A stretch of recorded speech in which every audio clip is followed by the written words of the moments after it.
여러분 빛의 화가라고 불리는 렘브란트가 있습니다. 대단히 유명한 작가이죠.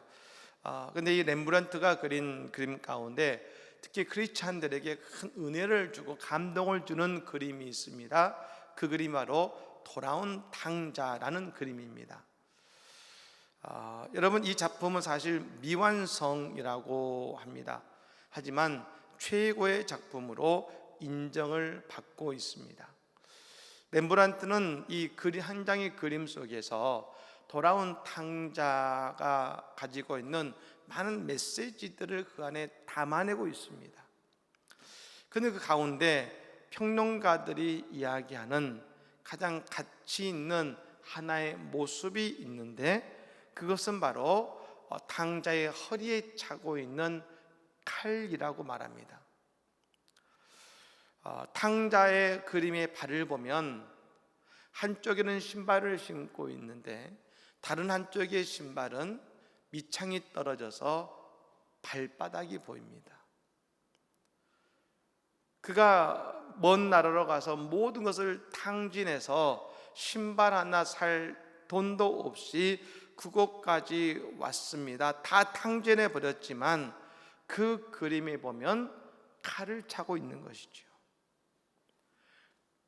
여러분, 모든 것을 다 팔아버렸지만 탕자는 단 한 가지 유일하게 팔지 않은 것이 있었는데 그것이 칼이었다는 것입니다.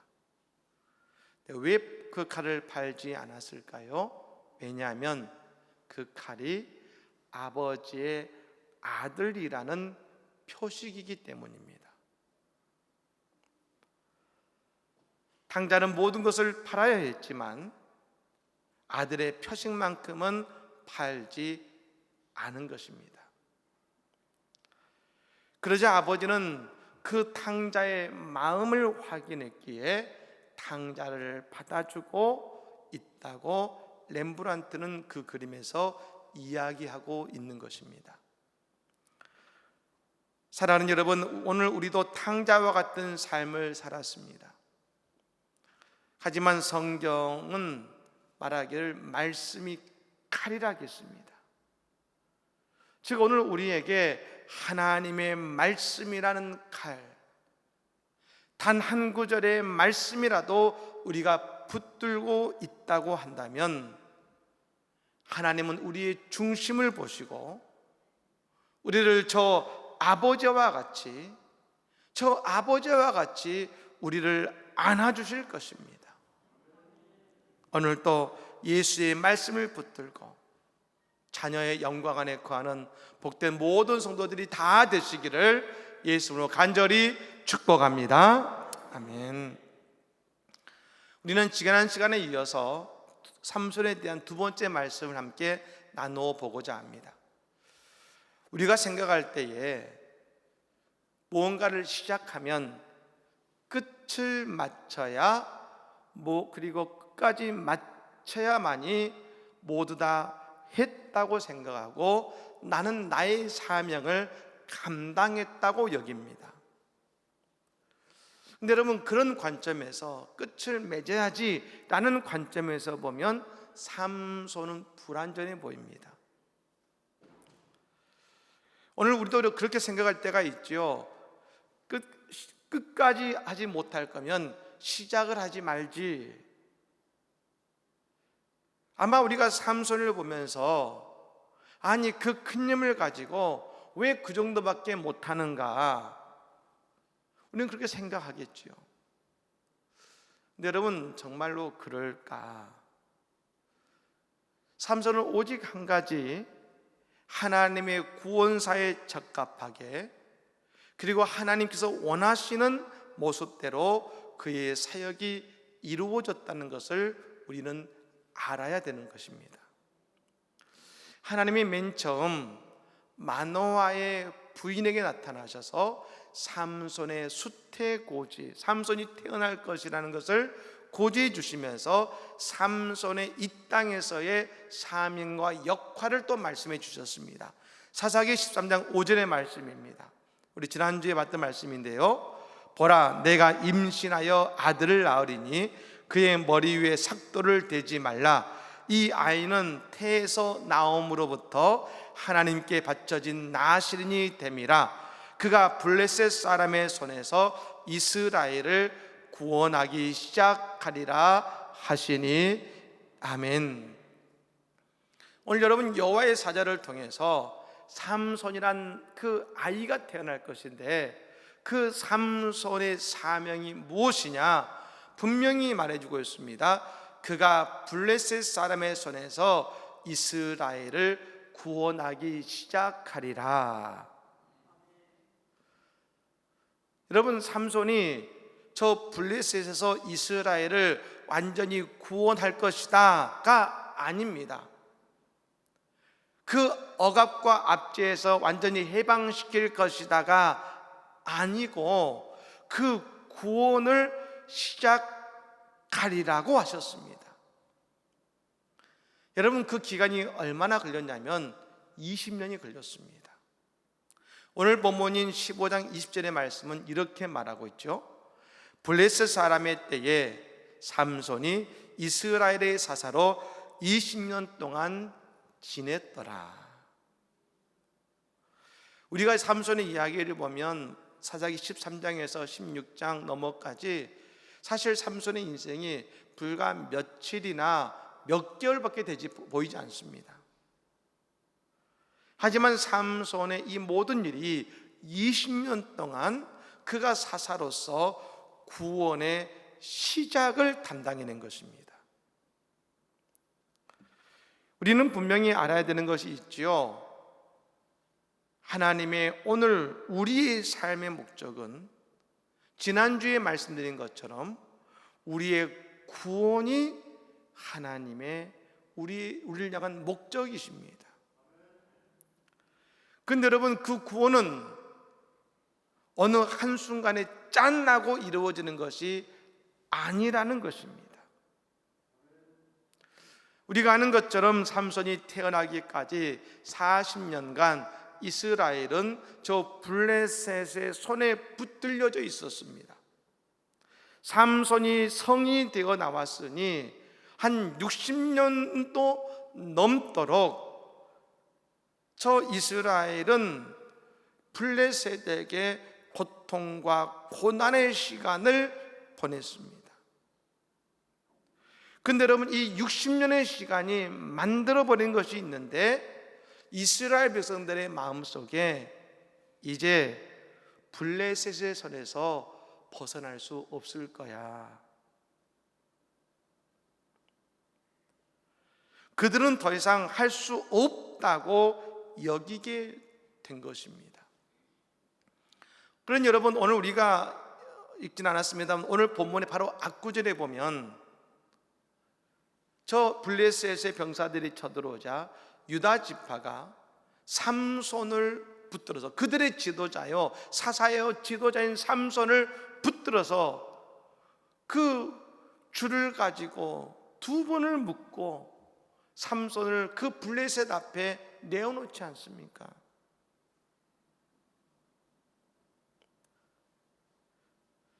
여러분, 삼손이 나타나서도 여전히 이스라엘은 블레셋 손에 붙들려 있었습니다. 오늘 한국 교회에는 코로나 이후로 온라인 예배와 오프라인 예배가 동시에 드려지고 있습니다. 그런데 통계에 의하면 갈수록 젊은 세대에는 온라인 예배를 드리는데 처음에는 뭔가 부족함이 있다라고 여겼었는데 3년이 접어들면서 많은 젊은 세대들이 온라인 예배만으로 그냥 만족한다. 온라인 예배를 드릴 수 있는 것도 감사한 일이죠.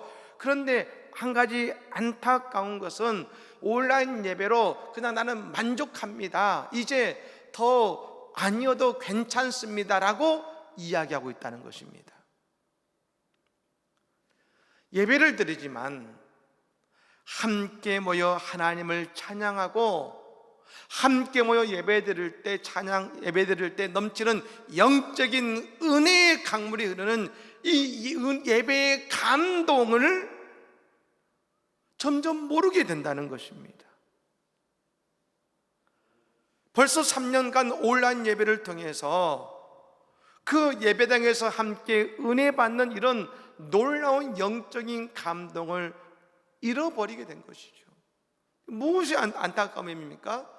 더 얻을 수 있고 우리의 영에 더 채울 수 있는데 그냥 여기까지 이거면 돼 라고 하면서 스스로에게 주신 하나님의 은혜와 축복의 그릇을 제한해 버리고 있는 것입니다. 여러분, 우리는 이 시대에 하나님의 이루실 놀라운 일을 기대하면서 할 수 없다고 생각하는 것이 아니라 할 수 있다고 믿으면서 주님과 함께 나아가는 우리 모두가 되시기를 바랍니다. 여러분, 그 이전까지는 누구도 하지 못하는 일을 삼손이 하기 시작한 것입니다. 그것이 뭐냐면 블레셋과 대항하는 것입니다. 그들을 괴롭히는 것입니다. 그냥 삼손이 힘이 있으니까 했겠지. 여러분, 그것이 아닙니다. 삼손은 우리가 보지 못하지만 철저히 하나님의 뜻 안에 있었습니다. 하나님의 인도하심 속에 그가 있었던 것입니다. 삼손은 어떤 상황에서 갑자기 하나님의 영이 임하는 사건들을 체험합니다. 그러면 그에게 엄청난 힘이 주어지고 그 힘으로 블레셋의 사람들과 병사들을 물리쳤습니다. 오늘 본문 14절의 말씀에 이런 말씀이 나오죠. 같이 한번 읽어볼까요? 14절의 말씀을 읽습니다. 삼손이 레이의 이름에 블레셋 사람들이 그에게로 마주 나가며 소리 지를 때 여호와의 영이 삼손에게 갑자기 임하심에 그의 팔 위에 밧줄이 불탄 삼과 같이 그의 결박되었던 손에서 떨어진지라. 아멘. 오늘 말씀하고 있죠. 여호와의 영이 삼손에게 갑자기 임하심에. 여러분, 하나님의 영이 갑자기 임하셨다는 것은 하나님이 삼손을 인정하고 계시고 지금 그 일을 하나님이 원하신다는 것입니다. 하나님 삼손에게 하나님의 영이 갑자기 임하는 때가 나옵니다. 여러분, 14장에 보면요, 절포도밭을 지나가는데 젊은 사자가 삼손에게 달라듭니다. 근데 그때도 갑자기 하나님의 영이 임해서 사자를 찢어놓지요.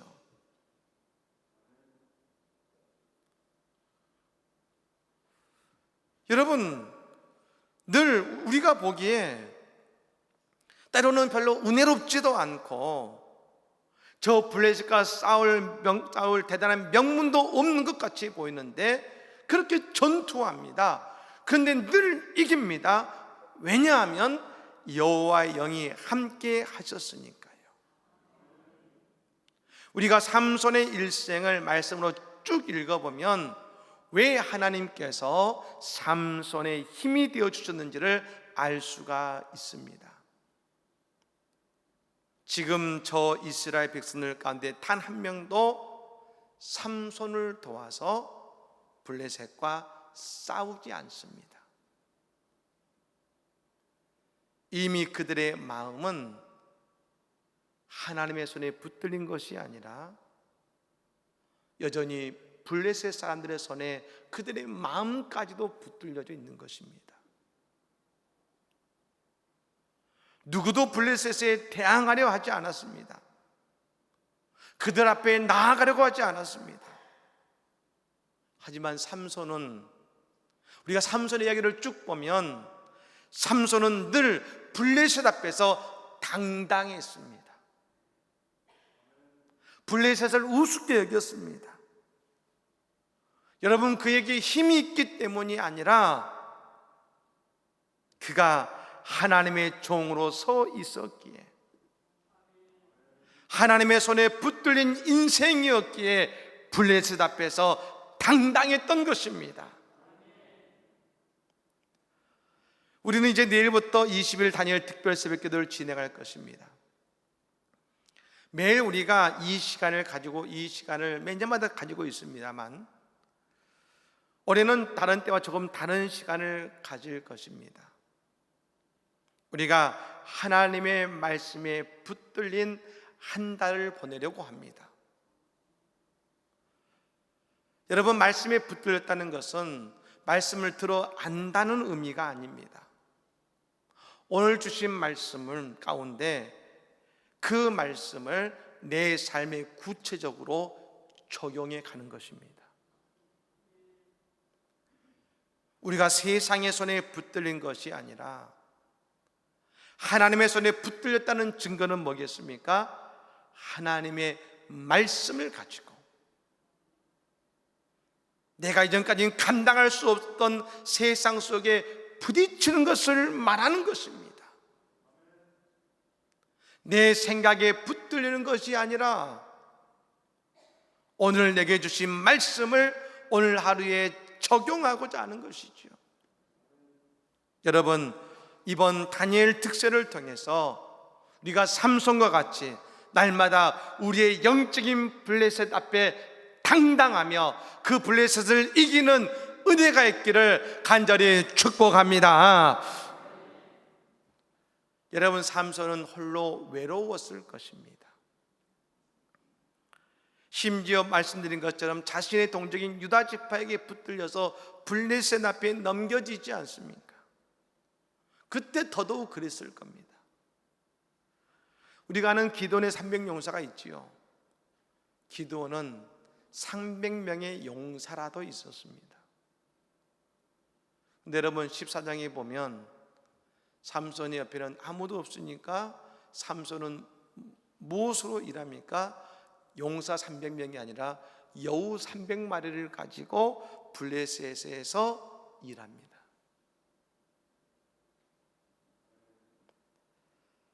하지만 그때에 하나님께서 삼손과 함께 하셨고 삼손의 손을 붙들어 주셨습니다.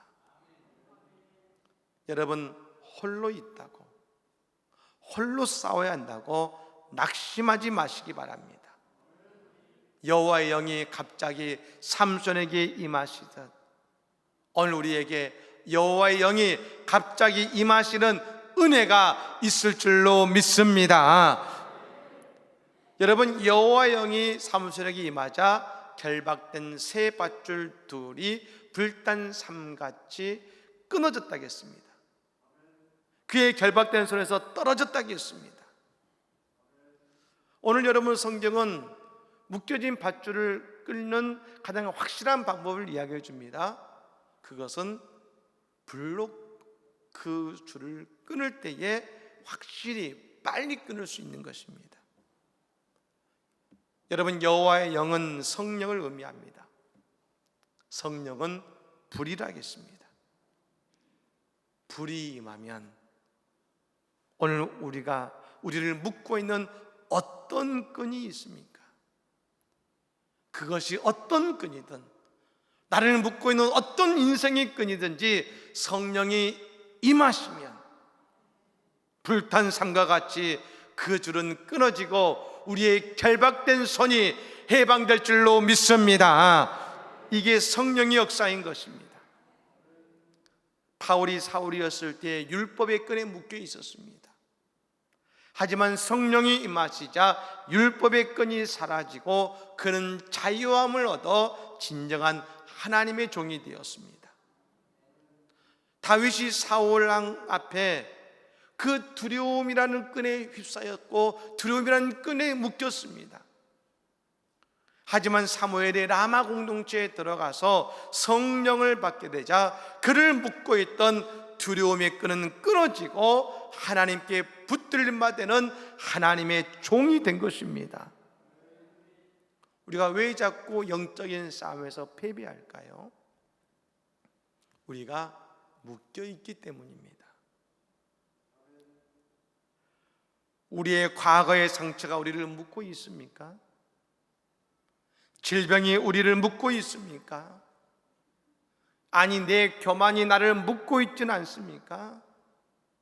오늘 우리에게 불과 같이 성령이 임하실 때에 우리의 끈은 삼과 같이 불타서 사라지고 우리는 자유함 속에서 하나님의 뜻을 이루어가게 될 줄로 믿습니다.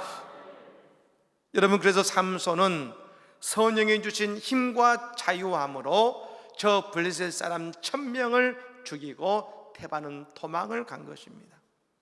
수천 명이 삼손을 죽이기 위해서 맞설 것입니다. 하지만 여러분, 그때 삼손은 무엇으로 싸웠겠습니까? 길거리에 있는 나귀의 턱뼈를 가지고 그들을 죽이고 그들에게서 승리를 얻은 것입니다. 나귀의 턱뼈로 말입니다.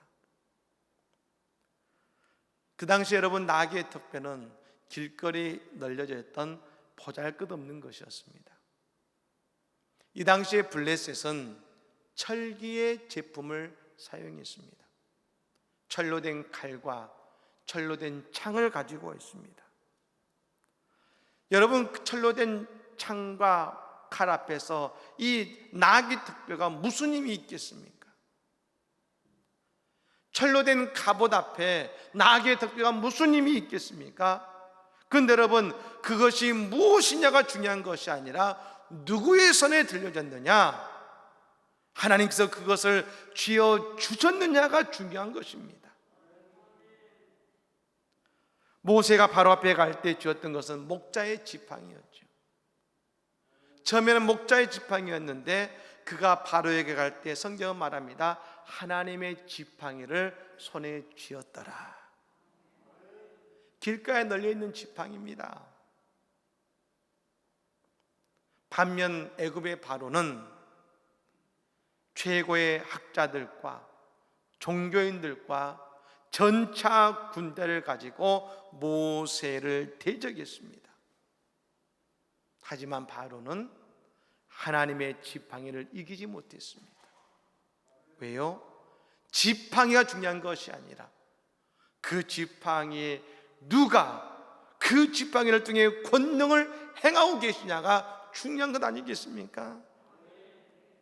마찬가지로 블레셋도 그랬습니다. 나귀의 턱뼈를 이길 수 없었습니다.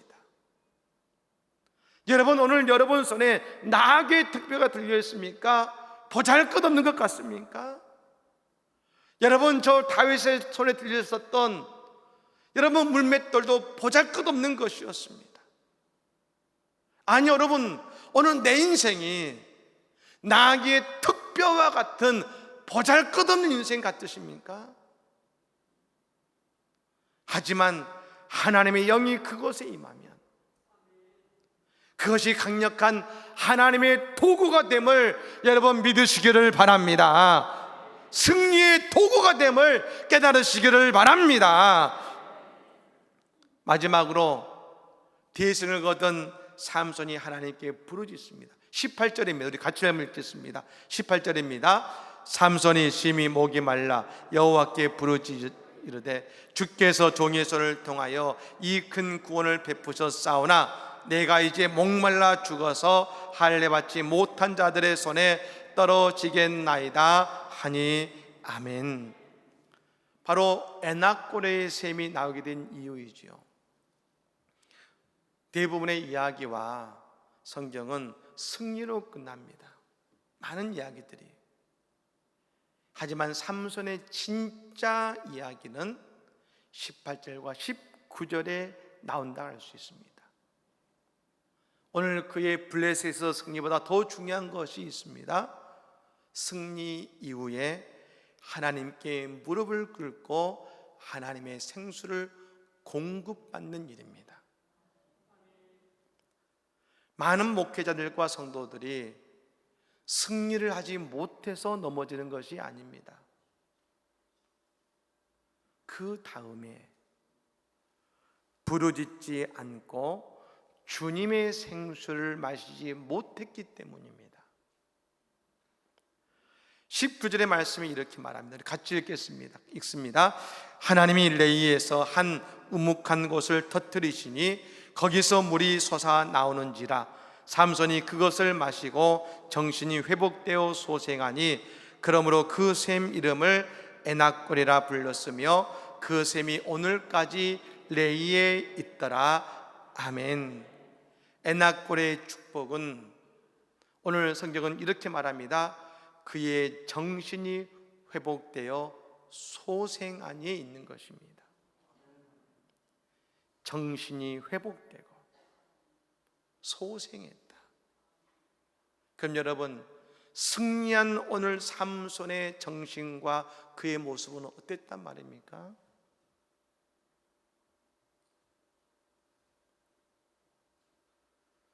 여러분, 오늘 우리가 지난 한 주 살아오면서 내 삶 속에 하나님이 주시는 영적인 승리를 경험하지 않으셨습니까? 오늘 이 에낙골에 하나님이 주시는 예배의 터전을 속에서 우리의 하나님이 주시는 그 생수의 은혜를 통해 우리의 정신이 회복되고 소생되어야 될 줄로 믿습니다. 여러분, 지난 한 주 영적인 낙심이 있으셨습니까? 오늘 하나님의 영을 통해 우리를 묶고 있는 패배의 줄은 끊어지고 우리는 승리하게 될 줄로 믿습니다. 아니, 혹시 지난 한 주 영적인 승리를 경험하셨습니까? 이제 에낙골의 생수를 통해, 말씀의 생수를 통해 지친 영혼과 심령이 회복되고 소생되시기를 바랍니다. 그리고 그 승리를 이어가시기를 바랍니다. 이번 한 주도 우리에게 주시는 하나님의 승리와 에낙골의 축복이 임하시기를 예수로 간절히 축복합니다. 아멘.